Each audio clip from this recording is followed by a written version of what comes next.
everyone, welcome back to your mat. Today we are going to continue our exploration of Ashtanga Primary Series, visiting the seated poses.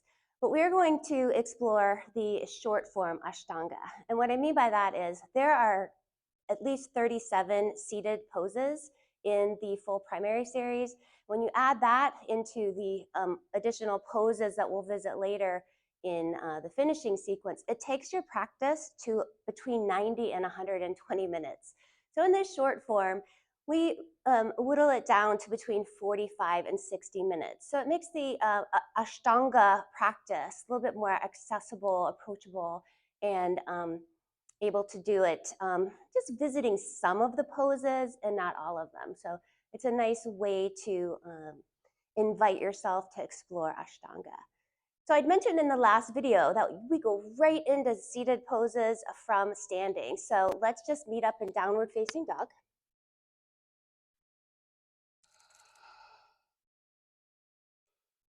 And you can hop, step, float your way to the top of your mat, extending your legs out long in front of you. First pose is Dandasana, right? Staff pose. So you're squeezing those toes towards the nose. You're engaging the pelvic floor, the Mula Bandha, engaging the flying lock, your Uddiyana Bandha, squeezing everything in and up, pressing into the earth with the hands. With a long spine, bring the chin towards the chest in Jalandhara Bandha. Keep squeezing and lifting and zipping everything up here for 5 breaths. And then gently release. Inhale the arms up overhead. Exhale, forward fold, Paschimottanasana. Maybe a little half lift, get more length in your spine, and then fold in.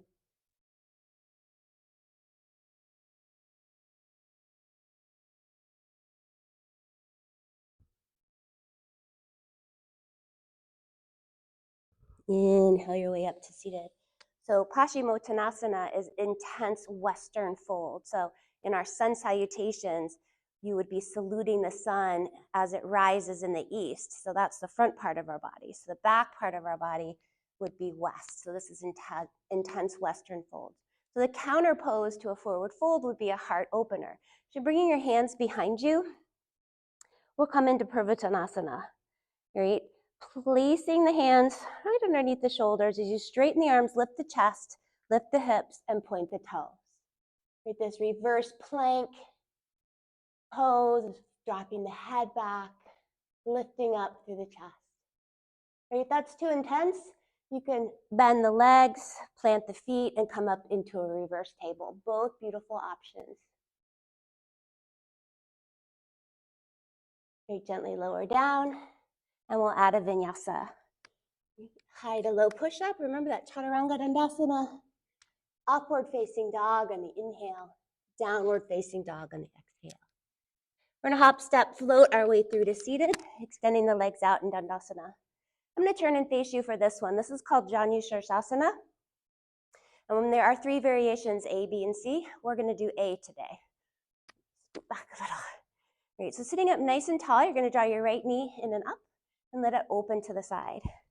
Placing your foot on the inner part of your left leg, pull everything into your midline.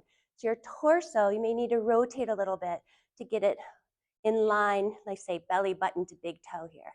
Right, on the inhale, lengthen the arms up, and exhale, hinge over the leg. Maybe a little half lift, and then fold back.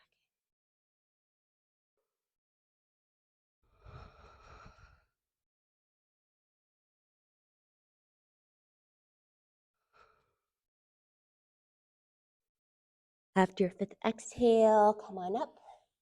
And in the full primary series, we would add a vinyasa in between the right and the left side, but we are just gonna go right into the left side. So placing the left foot on the inner thigh, with the inner thigh of the right leg, press back, pulling everything into your midline, turning the torso over the right leg, thinking belly button to big toe. Inhale the arms up, and exhale, hinge forward. Maybe a little half lift, get some length in the spine, and fold back in.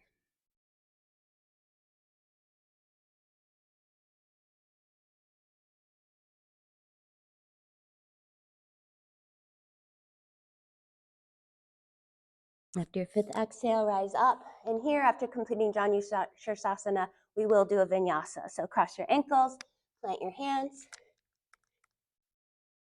take it through chaturanga, up dog, and down dog. Right, hop, step, float your feet through to the top of your mat, returning to Dandasana, extending the legs out long. Right, the next pose we're going to do is called Marichiasana, and there are A, B, C, and D variations. We are going to do variation C. So similar to the idea of with Janu Shirsasana, when you draw your right knee in and up, you're going to plant it about, maybe fist width between the foot and the thigh, but we're going to add a twist. Right, so you're going to reach your right arm up and behind you, fingertips pointed away. Lift your left arm up and bring it to the outside of the right knee, turning your gaze, your chin over the shoulder. Right, the arm behind you is serving like a second spine. So as you inhale, you can sit up a little taller. As you exhale, you can twist a little deeper. Finish that fifth exhale, and then come back through center. And we'll go to the other side. I'm going to turn to the side so you can see it from a different angle. Right, so you're going to draw your left foot in about fist width between the inner thigh and the arch of your foot. Left arm comes up and behind you like a second spine. Right arm comes up and twist elbow to the outside of the left knee. Keeping the right leg engaged here. Again, not dumping in, but pushing up. Right, sitting up nice and tall so you can twist.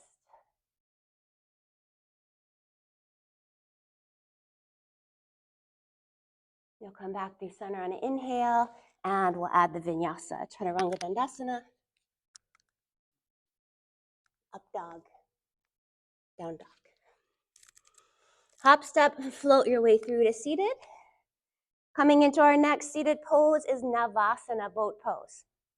So the idea of a boat to stay afloat is you don't want any water to get in the boat.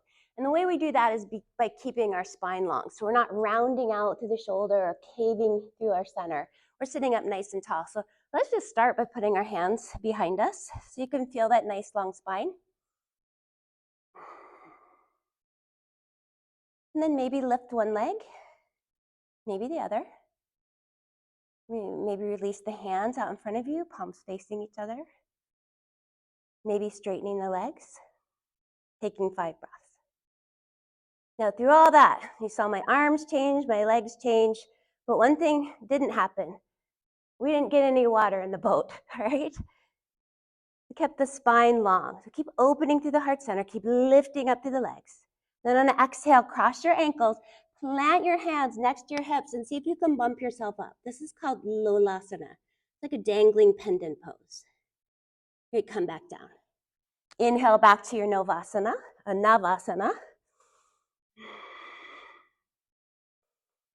We hold it for 5 breaths. And then take a Lolasana. One more time. We'll do this 3 times. Again, in the full primary series, we would do this 5 times.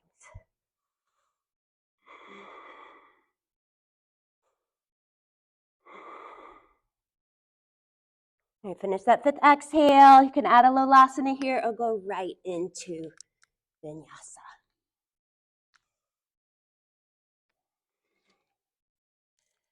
Hop, step, float your way through.